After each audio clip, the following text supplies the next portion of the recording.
তারপরেও তোমরা তোমাদের রবের কোন কোন ক্ষমতাকে অস্বীকার করবে?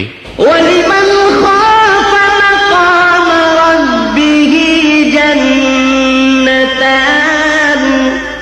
আর যারা তাদের প্রভুর সামনে হাজির হওয়ার ব্যাপারে ভয় পায় তাদের প্রত্যেকের জন্য দুটি করে বাগান।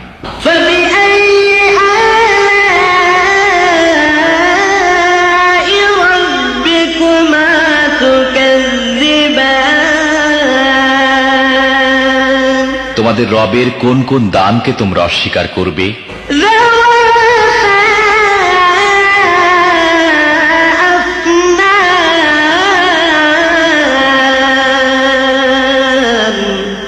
তরতাজা লতা পাতা ও ডালপালায় ভরা।